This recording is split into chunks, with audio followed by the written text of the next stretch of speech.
33장 23절로 33절까지 말씀입니다.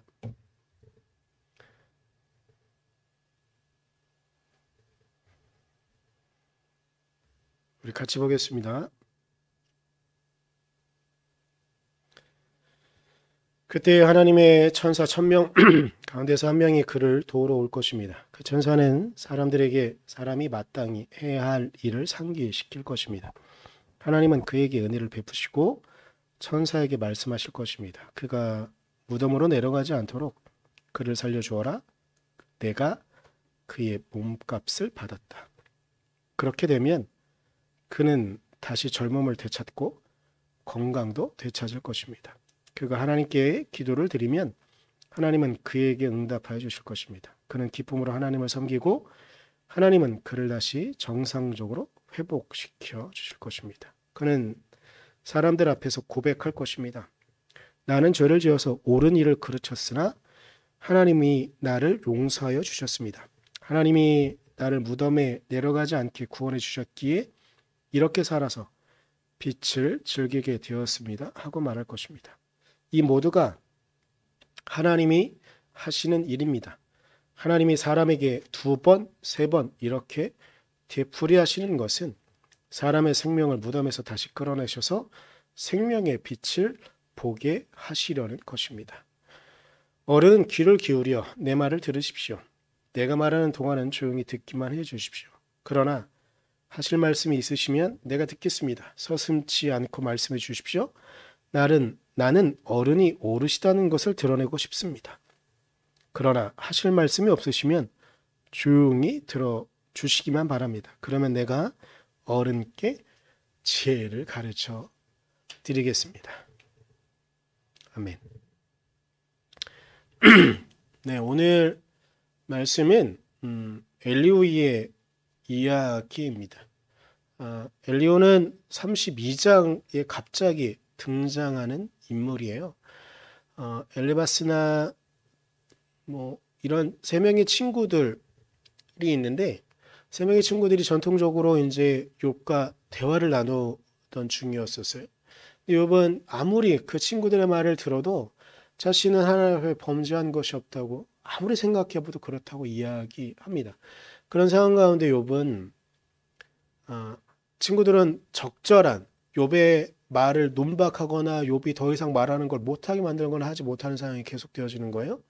이 상황을 보면서 갑자기 등장하지 않았던 한 명의 사람이 32장에 등장을 하게 됩니다. 그의 이름이 엘리후고요. 엘리후는 이어서 33장에 욥의 이야기, 욥의 상황, 욥이 어떠한 지경에 있는지 논하고 말하려고 합니다.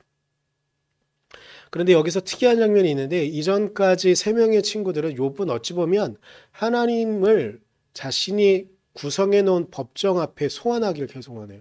하나님 앞에서 하나님께서 내가 생각해 보았을 때 하나님이 내 앞에 오셔가지고 법정에 서가지고 서로 변론하는 것처럼 내 삶이 정말로 문제가 있는지 나를 테스트하시기를 간절히, 훈련이 아니라 테스트하시기를 간절히 바라는 마음으로 하나님 앞에 하나님 내 삶을 한번 시험해 보시고 내가 정말 문제가 있는 것이 무엇인지 나에게 드러내 주십시오. 간절히 원하거든요. 그런데 이 3명의 친구들은 결단코 욥의 이야기를 제대로 변론하지 못하는 거예요. 논박하지 못하는 거예요. 근데 그때 엘리후가 등장해서 말하는데 엘리후는 특이한 것이 있어요. 기존의 3명의 친구들은 하나님을 법정에 소환한다는 이야기 앞에 겁이 나서 그랬는지 모르겠지만 그 법정의 이야기를 동의하거나 법정 앞에 욥을 세워놓거나 이런 이야기를 하지 못하거든요. 그런데 엘리후는 과감하게 욥을 그렇다면 법정 앞에 소환하고자 이렇게 이야기를 해요. 우리가 본문으로 삼지 못해서 읽지 못했지만 너무 길어서 33장이 1절에 보면 우리 세번역에는 들어주시기 바랍니다. 귀를 기울여 주십시오. 이렇게 이야기하는데 이게 이제 법적 용어 같은 어감이 나와요. 근데 왜냐하면 개역개정은 이 부분을 어떻게 표현하냐면 들으라, 귀를 기울여라 라고 말하거든요. 그러니까 개역개정은 아무래도 우리가 읽고 있는 세번역은 좀 읽기 편하고 우리의 구어에 가깝다면 개역개정은 문어체에 가깝잖아요. 근데 법정 언어들이 다 문어체에 가깝거든요. 그렇기에 이 문어체로 보게 되면 더 우리에게 좀 다가오는 현장감이 있는 거죠. 그래서 개역개정엔 이렇게 표현되어 있어요. 들으라. 귀를 기울이라. 그러니까 명령하는 말로.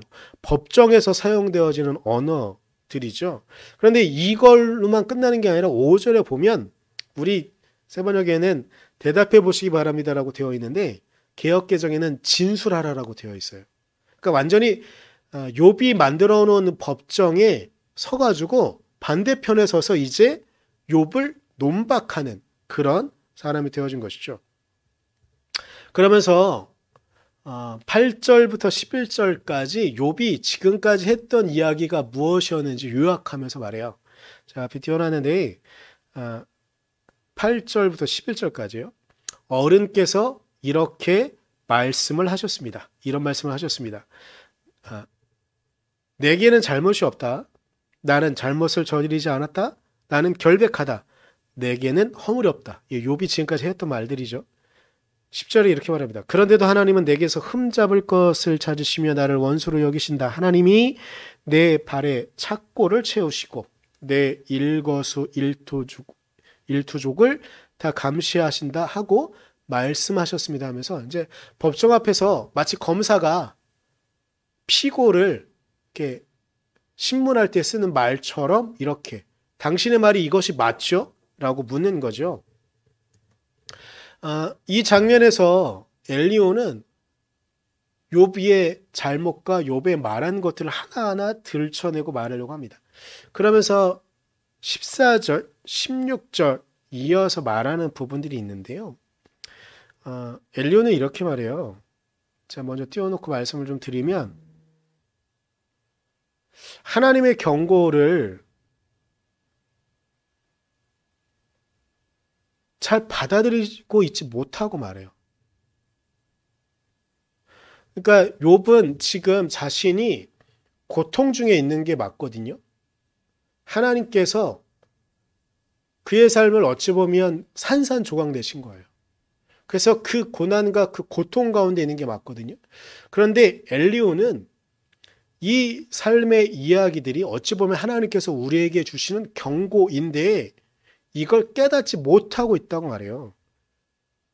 본문을 한번 보면 14절에 엘리오는 이렇게 말해요. 사실은 하나님이 말씀을 하시고 또 하신다고 하더라도 사람이 그 말씀에 주의를 기울이지 못할 뿐입니다. 라고 말해요. 그러니까 제가 뒷부분만 여러분 앞에 띄워줬는데 사람이 그 말씀에 주의를 기울이지 못할 뿐입니다. 그러니까 하나님께서는 이런저런 경고를 하신다는 거예요. 때로는 우리에게 고나 시험 이런 것들을 주시면서 우리에게 말씀하시는데 우리가 그것을 깨닫지 못하고 있을 뿐이라고 말하는 거예요. 그 말씀에 주의를 기울이지 못하고 있기 때문에. 그리고 16절은 또 이렇게 말해요. 바로 그때에 하나님은 사람들의 귀를 여시고 말씀을 듣게 하십니다. 그러면서 이걸 제대로 알아듣는 사람들은 거기에서 경고를 받고 두려워합니다라고 말하는 거예요. 그러니까 이 말의 뜻을 다시 푼다고 한다면 하나님께서는 우리가 무엇인가 잘못된 길을 가고 있으면 그 길이 잘못되어졌다고 어떤 다른 일들을 일으켜서 우리에게 경고하신다는 거거든요. 일견 맞는 말 같죠.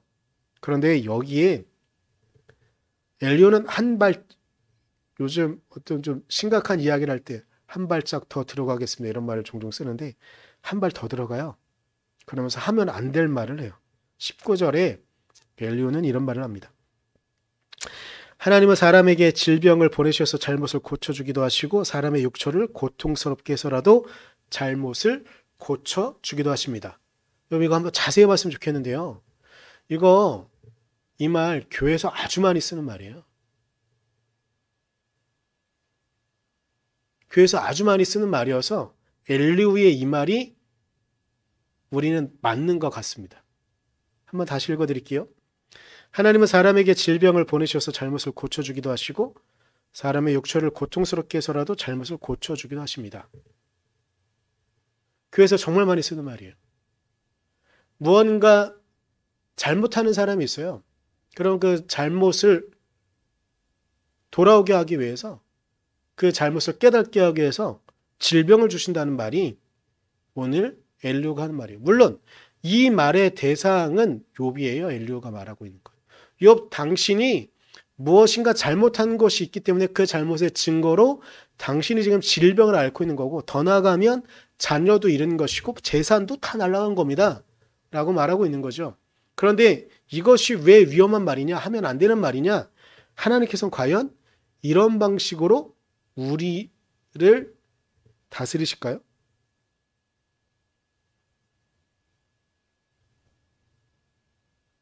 하나님께서는 우리에게 질병을 주시면서 우리에게 굳이 없어도 되는 사고를 통해서, 근데 이 사고도 그냥 간단한 우리에게 깨달음을 주는 정도면 다행스럽죠. 그런데 종종 아주 위험한 말들을 교회에서 목사님들이 혹은 성도들이 할 때가 있어요. 무슨 말이냐면 사람이 죽었어요. 그리고 사람이 암이 걸렸어요. 그럼 정말 많은 사람들이 그 사람 앞에 가서 이야기합니다. 그리고 그의 가족들 앞에 가서 말합니다. 하나님께서 어떤 이유가 있으셔서 이렇게 하시는 걸 거예요. 근데 이 말은 우리 교회에서 정말 많이 쓰는 이 말은 바로 엘리후가 한 말이라는 겁니다. 그럼 여기서 엘리후라는 사람이 어떤 사람인지 좀 생각을 좀 해야 돼요. 엘리후는 제가 어제 새벽 예배 그 말씀에도 잠깐 말씀을 드렸는데, 저는 처음엔 엘리후가 말하는 게 하나님의 말씀을 가장 가깝게 하는 것처럼 처음에 생각했어요. 하지만 뭔가 좀 이상해. 나중에 가면 엘리후가 하나님 앞에서 하나님이 등장하는 장면이 마지막에 나오거든요. 엘리후 엄청나게 혼나요. 세 명의 친구들도 물론 혼나요. 욥도 혼나요. 하지만 가장 크게 혼나는 게 누구냐면 엘리후거든요. 왜 엘리후가 가장 크게 혼날까? 바로 이런 말들 때문에. 교회에서 너무나 쉽게 하나님의 말이라고 생각하면서 하나님께서 이런 이유 때문에 우리에게 고통과 질병과 사고와 심지어는 우리가 알고 있는 사람들의 죽음을 맞이하게 한 것이다라고 말하는 수없이 많은 사람들이 있어요. 그 사람들의 말이 맞다고 한다면 오늘 엘리후의 이 말은 칭찬받아야 되는 것이죠. 하지만 조금 지나고 나면 아마 이번 주 중에 되겠네요. 이번 주 중에 엘리후가 크게 하나님께 혼나는 장면들을 우리가 목격하게 될 텐데, 엘리후의 이 말이 맞다고 한다면 오히려 엘리후의 이 말은 하나님께서 칭찬하셔야죠. 하지만 하나님은 결코 이 엘리후의 이 말을 칭찬하지 않습니다. 그런데 이 말 현대 우리 교회에서 너무나 많이 흔하게 사용되어지는 말들입니다. 질병을 주시는 이유는, 우리 주변에 고통을 주시는 이유는 우리에게 깨달음을, 우리가 잘못 가고 있다는 것을 알려주시기 위한 신호다. 하나님께서 그렇게 하실까요? 엘리후는 자신은 분명히 하나님의 뜻을 알고 있다고 착각해요. 그래서 그 생각 속에 자신 마음대로 막 말해요. 우리가 23절부터 33절까지 읽었는데 이 말, 엘리후의 이 말은요, 하나님께서 주신 말이 아니에요. 엘리후가 자기 마음대로 자기 생각나는 대로 그냥 막 떠들어댄 거예요. 근데 그렇게 엘리후는 말하면서 이것이 바로 하나님의 말이라고 말하는 거예요.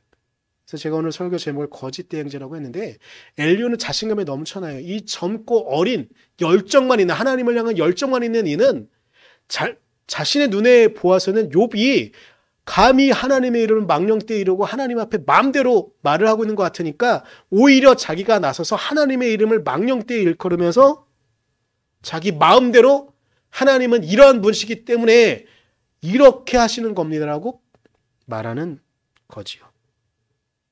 근데 제가 오늘 이 엘리후의 장면들을 보면서 신옥주라는 목사가 떠올랐어요.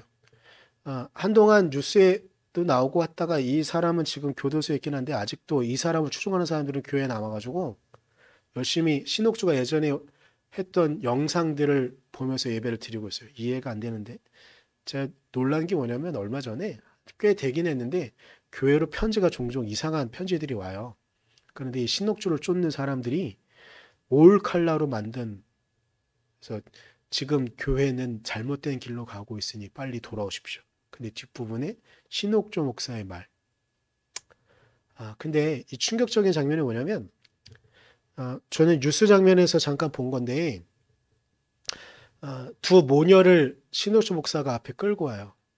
근데 이 모녀가 꽤 나이가 있어 보이는데, 모자이크 돼서 정확히 신상이 파악이 되진 않지만, 목소리와 이런 것들을 봐서는 나이가 있어 보이는? 근데 모녀가 신옥조 목사가 서로 딸이 엄마의 뺨을 때리게 만들어요. 그리고 엄마도 딸의 뺨을 때리게, 서로 계속 때리게. 근데 왜냐? 타작마당이라는 걸 한 거였는데 뭐냐면, 그 딸 안에 마귀가 있다는 거예요. 잘못이 있다는 거예요. 죄가 있다는 거예요. 그걸 하기 위해서 타작마당에서 엄마가 때려야 된다는 거예요. 또 엄마에게도 그 죄가 있다는 거예요. 근데 이걸 모든 예배 시간에 이걸 했거든요. 충격적인 그런 모습들이에요. 근데 이게 왜 가능하느냐? 바로 이런 방식이에요. 교회에서 하나님의 뜻이 아닌데 하나님의 뜻처럼 착각하고 있는 수없이 많은 일들이 거기서 결정적으로 드러나는 거죠. 그래서 뺨을 때리면서 말하는 거예요. 당신에게 죄가 있습니다. 어떻게 딸이 엄마가 딸을, 그것도 여러 사람들 앞에서 이런 부도덕한 일을 하나님께서 하시겠다고? 결코 그렇지 않습니다. 그런데 이런 행태들을 우리 교회에서 쓰는 말로 하나 정리하면 이런 거죠. 너가 신앙생활을 잘못해서 하나님께서 너를 벌 주시는 거야 라는 말, 교회에서 정말 많이 씁니다. 삶에 문제가 생겼어요. 질병이 생겼어요. 자녀에게 뭔가 문제가 생겼어요. 가족에게 뭔가 문제가 생겼어요. 부모에게 뭐가 문제가 생겼어요. 그리고 우리 주변에 어떤 문제들이 생겼어요. 그럼 그 문제들의 근원을 우리가 왜 그런 고난을 당해야지 이렇게 생각하게 되잖아요. 근데 그 틈을 어떻게 파고드느냐? 당신이 무엇인가 잘못했기 때문에. 엘로의 말을 빌자면 질병을 보내신 이유는 그것 때문이더라고 말하는 거죠. 그러면서 엘리후는 하나님의 자리에 대신 앉아버립니다. 32절인데요. 이거는 감정이 좀 개역개정이 좀 더 잘 살아서 제가 개역개정으로 갖고 왔는데, 만일 할 말이 있거든 대답하라. 내가 기쁜 마음으로 그대를 의롭다 하리니 그대는 말하라. 여기에 무슨 말을 하는 거냐면 그대를 의롭게 하리니라고 말해요. 사람을 의롭게 할 수 있는 분은 하나님 한 분, 예수 그리스도 한 분밖에 없습니다.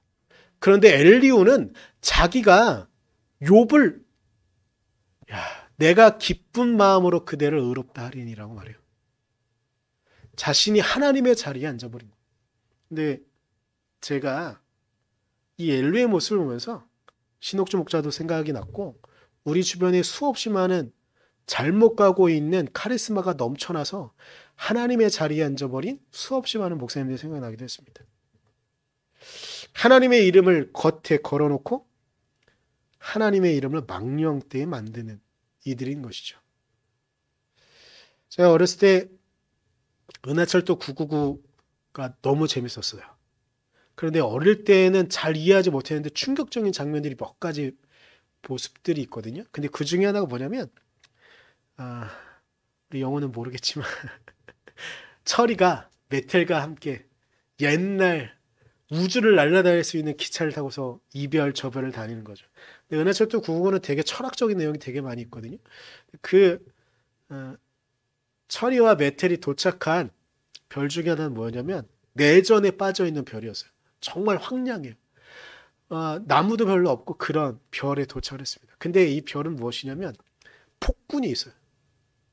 왕이 있는데 이 국민들을 건강하게 키우는 게 아니라 자기 마음대로 폭군이야. 자신의 말을 듣지 않는 사람들은 어떻게든지 쫓고 찾아가지고 죽이기도 하고 감옥에 가두기도 하고 막. 근데 이제 저항군이 있어요. 철이는 저항군과 같이 처음에는 약간 움직이고 막 해야 돼요. 이 힘든 상황들을 보면서 막 가슴 아파하고 힘들어요. 어떻게 해야 되지?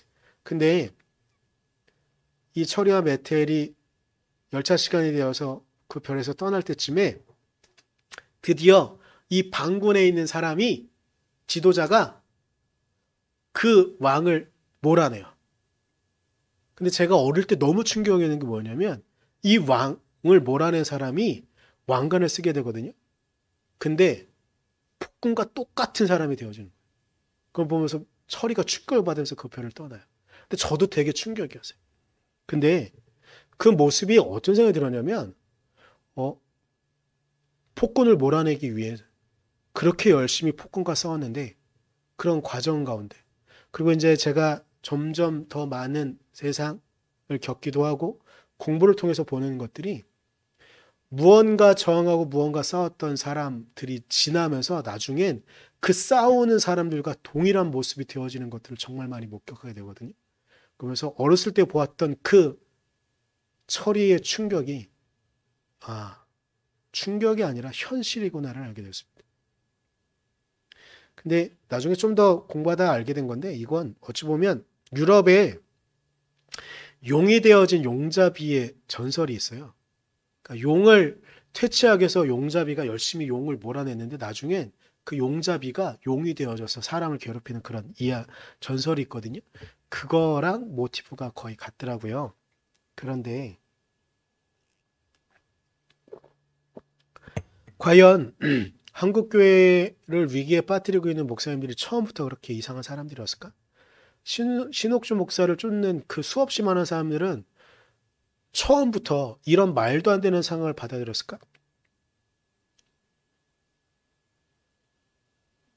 그리고 이초성 목사는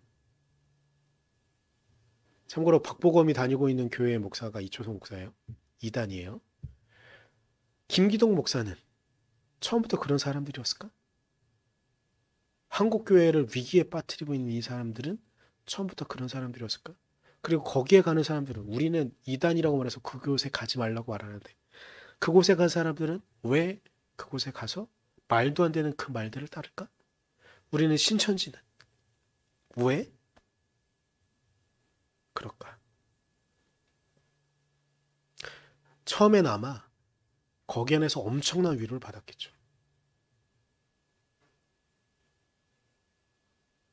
그리고 그 목사들도 그 지도자들도 처음에 순수한 마음으로 시작했겠죠. 하지만 시간이 지나고 이 엘리오가 거짓 대항자가 되어서 하나님의 자리에 대신 앉으려고 했던 것처럼 그들도 점점 시간이 쌓이고 시간이 쌓이다 보니 그리고 사람들의 추종 거기 안에 자신을 놓쳐버리다 보니 하나님의 말씀이 아니라 자기 마음대로 엘리오가 한 것처럼 그대를 의롭다 할 수 있다라고 말하는 어떤 목사가 그러다 하나님 나한테 죽어 까불면 죽어 이러는 말을 한 것처럼 이런 것들이 처음에 의도와는 달리 그렇게 되어진 것은 아닐까. 또 오늘 말씀을 묵상하다가 이건 제가 더 많이 묵상해야 되는 부분인데 라는 생각이 좀 들기도 했어요. 근데 또 그럼 목사만 이런 것들이 중요할까? 우리들은 그리고 저도 목사긴 하지만 저보다 위에 어른들이 있어요. 그러면 그분들이 때로는 잘못하고 실수할 때도 있어요. 그러면 그건 어떻게 그냥 둬야 되는 거지? 제가 이번 주에 칼럼에 쓰기도 했는데 미국에서 한인 제가 칼럼을 쓸 때는 6명이라고 그랬는데 어제 뉴스에 또 8명이라고 사망자가 계속 늘었네요. 결국은 다 죽었나 봐요. 다 죽음을 맞이했나 봐요. 미국에 있는 교민 8명이 마사지를 하던 한국인 여성 대부분 5, 60대 그리고 정말 연로하신 분들이 일하시던 장소에서 20대 백인 청년에게 죽음을 맞이했어요. 미국이라는 사회가 얼마나 많이 힘들었는가, 얼마나 많이 무너져 있는가를 좀 보거든요. 그런데 보면 그 광기에 빠졌던 그 5년의 기간 동안 왜 미국의 백인들은 그렇게 트럼프를 열심히 지지했을까? 그리고 교회 안에 있는 모습들을 좀 보면 교회 안에 있는 사람들은 왜 누가 보아도 잘못된 지도자 같은데 그를 그렇게 추종하고 쫓을까?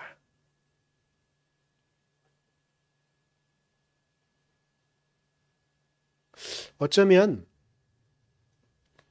우리는 그런 거짓 대행자들의 잘못을 알고 있지만 모른 채 하고 있는 것은 아닐까? 라는 생각이 우선 들었어요. 무엇인가 핀트가 안 맞았거나 아니면 핀트가 안 맞은 정도가 아니라 크게 잘못되고 가고 있는 걸 알고 있지만 그래도 처음에 나를 흥분시키고 나에게 고마움을 주었던, 나를 위로해 주었던 그때 그 감정과 그 생각들 때문에. 근데 그것보다 더 깊은 내면엔 오늘 엘리후의 말에 함정이 있어요. 뭐냐면요. 교회가 특별히 교회 지도자들이 하고 싶은 말이 여기 숨겨져 있어요. 그리고 이 말을 하면서 듣는 이들이 아멘으로 화답하고 고민 없이 그냥 아멘으로 내 말을 다 따르길 바라는 그런 말들이 있어요. 카리스마가 넘쳐나죠. 내가 하나님의 뜻을 알고 있어. 근데 이 말이 교인들에게 위로가 되는 게 뭐냐면 불안하거든요. 인생은 어떻게 가야 될지 잘 모르겠어요. 그런데 확실한 답이 있다고 말하는 거예요.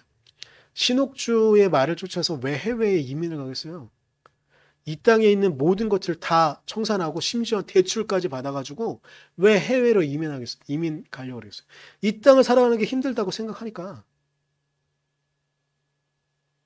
물론 신옥주라는 사람이 가장 크게 잘못했죠. 거짓말이죠. 하지만 더불어 그의 말에 속아 넘어가는 이유는 뭐냐면 자신의 욕망 안에 그의 말에 동의하고 싶은 욕망이 있으니까요. 신옥주만 그런 게 아니라 우리도요. 우리의 수없이 많은 삶의 상황들과 여건들 속에 그런 조건들을 달고 있는 거죠.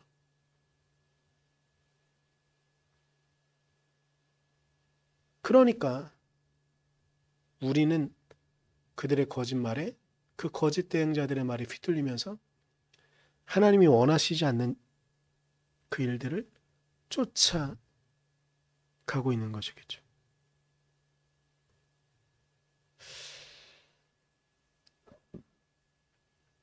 우리가 조심해야 되는 게 있어요. 우리의 욕망을 쫓고 우리가 듣고 싶은 이야기를 듣다 보면 지금 미국에서 일어나고 있는 일들이 우리나라에서도 일어날 수 있고요. 더불어 우리가 이단이라고 혹은 사입이라고 그렇게 비난했던 그 교회들에서 일어나던 일들이 우리는 스스로 건강한 교회라고 말하지만 이 건강한 교회 안에 언제든지 일어날 수 있다는 것. 우리가 경계하지 않으면 더불어 우리의 삶에서도 그런 가짜 대행자들이 되어서 우리는요, 제가 목사로서 말하는 부분이 아니라 우리의 삶에서요, 때로는 사람들의 앞에 설 수 있는 기회가 올 수가 있어요. 혹은 사람들 위에서 지휘를 할 순간이 올 수가 있어요. 작게는 뭐 가정 안에서, 물론 가정이 작지는 않지만 작게는 가정 안에서 혹은 공동체 안에서 혹은 친구들의 모임에서 아니면 저 같은 경우에는 목사님들의 모임이나 아니면 교회 안에서. 근데 그때 우리는 조금만 잘못하면 오늘 엘리오가 말하는 것처럼 거짓 대행자가 될 수 있어요.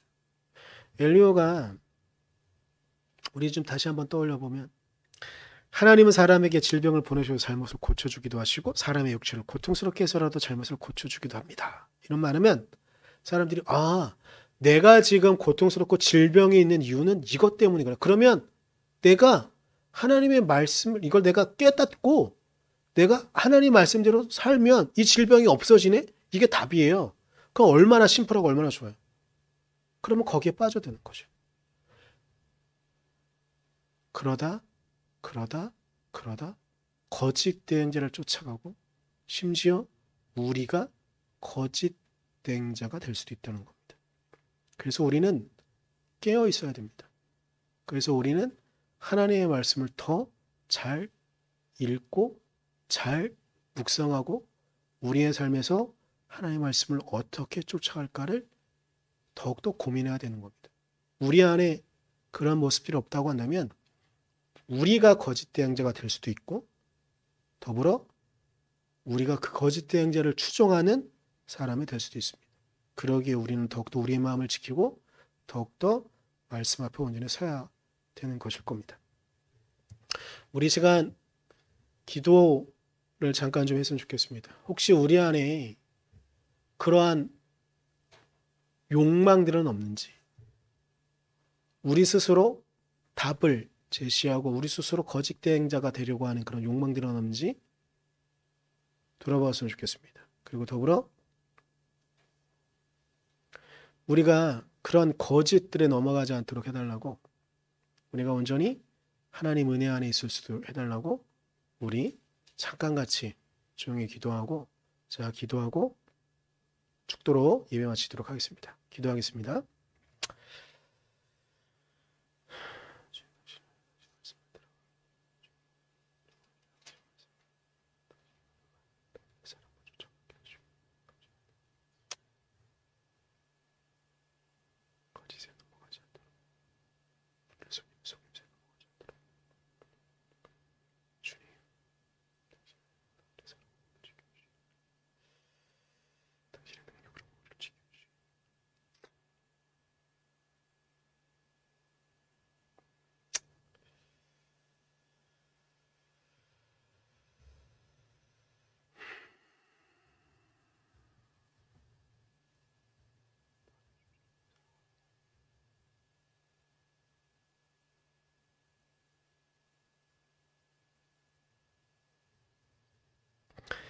연하에 기도합니다. 주님, 우리가 주님의 은혜 안에 있기를, 우리가 주님의 말씀 안에 있기를 간절히 소망하니 주여 우리를 지켜주시고 우리를 이끌어 주셔서 우리의 삶이 우리를 속이는 거짓 대행자들 앞에 속아 넘어가지 않도록, 그리고 더불어 우리도 또한 그런 거짓 대행자가 되지 않도록 우리의 마음을 지킬 수 있도록, 우리가 말씀으로 당신의 십자가의 은혜로 우리의 삶을 지킬 수 있도록 하나님 우리를 붙잡아 주십시오. 우리가 그러기에 더욱더 우리가 당신의 말씀 앞에 서기를, 당신의 사랑 앞에 서기를 간절히 소망하며 예수님의 이름으로 기도드렸습니다.